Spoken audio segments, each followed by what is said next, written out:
जे कोणी दोषी असेल त्यांच्यावर कारवाई करा असं मुख्यमंत्र्यांना सांगितलेलं आणि मुख्यमंत्री त्या पद्धतीनं दोषींवर कारवाई करतात।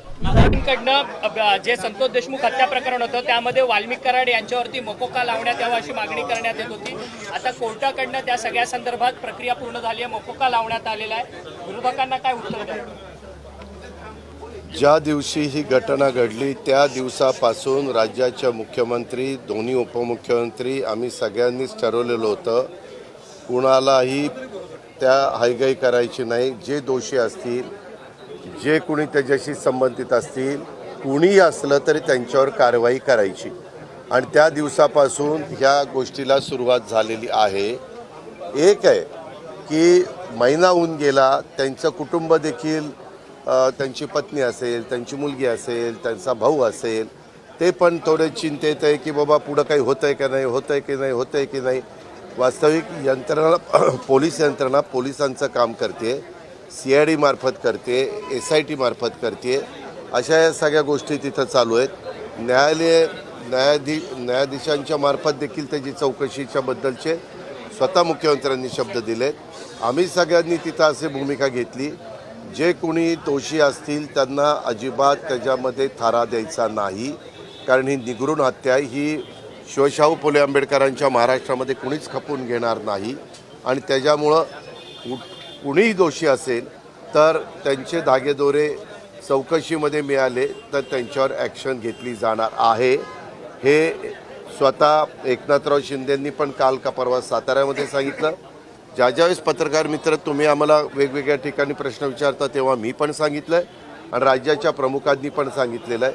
खरोखरीच ही घटना अतिशय निगरूण आणि माणुसकीला काळीमा फासणारी अशा प्रकारची आहे।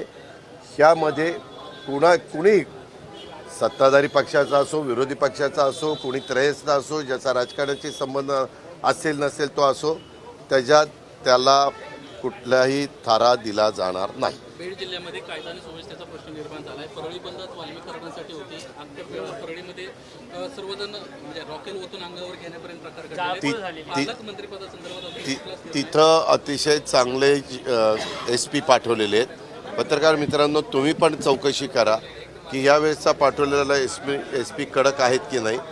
त्यांना पूर्णपणे कुठलाही राजकीय हस्तक्षेप होऊ न देता तुम्ही कायदा सुव्यवस्था ही नीटपणे राखायची अशा पूर्ण सूचना त्यांना दिलेल्या आहेत, पूर्ण अधिकार दिलेला आहे। तुम्ही पालकमंत्री पदाची जबाबदारी घेणार का बीडची? कारण ज्या राज्यामध्ये पालकमंत्रीपदं, मंत्रीपदं, डिपार्टमेंट वाटप हा सगळा अधिकार जो राज्याचा मुख्यमंत्री असतो त्यांचा असतो। पाठीमागच्या काळामध्ये एकनाथराव शिंदेंच्याकडे तो अधिकार होता, कारण ते राज्याचे प्रमुख होते। आता सर्वांनी आम्ही देवेंद्र फडणवीस साहेबांना मुख्यमंत्री केलेलं आहे, त्याच्यावर त्यांचा अधिकार आहे। त्यांनी थोडंसं एक गोष्ट खरी आहे, निवडणुका झाल्यानंतर निकाल लागल्यानंतर मंत्रिमंडळ असे होतं, आता यायला काही वेळ लागला, त्याच्यानंतर खातेवाटप व्हायला वेळ लागला आणि आता तुमच्या ह्याचा पालकमंत्रीपदाचा, परंतु आज काहीतरी पानिपतला गेलेले आहेत मुख्यमंत्री, उद्या आपल्याकडं प्राईम मिनिस्टर येत आहेत, दुपारपासून उशिरापर्यंत त्यांचे कार्यक्रम आहेत। उद्या सगळ्या आमदारांना आम्हाला ते भेटणार आहेत, त्यांनी वेळ पण दिलेला आहे आणि त्याच्यामुळे मुख्यमंत्री पण दिवसभर त्यांचं वेलकम केल्यापासून त्यांना सी ऑफ करेपर्यंत त्या कार्यक्रमामध्ये राहतील दिवसभर।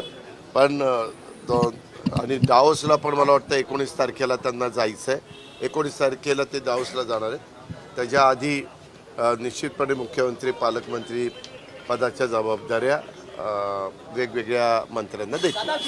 धनंजय मुंडे यांचा राजीनामा घेण्यात येणार का? कारण की जे कोणी दोषी असेल त्यांच्यावर कारवाई करा असं मुख्यमंत्र्यांना सांगितलेलं आणि मुख्यमंत्री त्या पद्धतीनं दोषींवर कारवाई करतायत।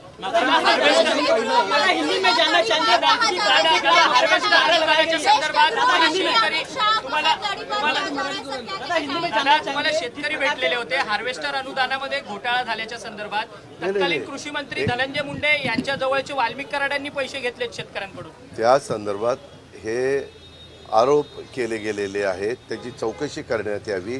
जे दोषी असेल त्यांच्यावर कारवाई करू। मी आत्ता म्हटलं की तू माझ्याकडनं लाख रुपये घेतले, घेतले. पण शेतकऱ्यांनी तसे मग मी पोलीस तेच स्टेशनमध्ये म्हणतो गेले. ना, मी पण शेतकरी आहे बाबा. मी शेतकरी म्हणूनच म्हणतोय की तू माझ्याकडनं ₹1,00,000 घेतले. मी त्याच्याबद्दल एवढंच तुम्हाला सांगतो. मी काय करतो, तुम्हाला वेळ देतो त्यावेळेस तुम्ही तिसऱ्यातच शिरता.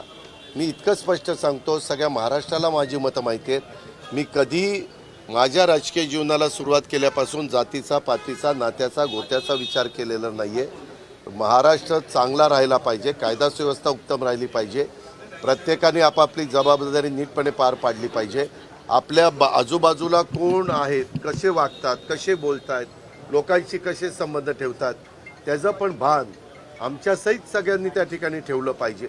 आणि चुकीची माणसं असतील तर त्यांना बाजूला केलं पाहिजे. या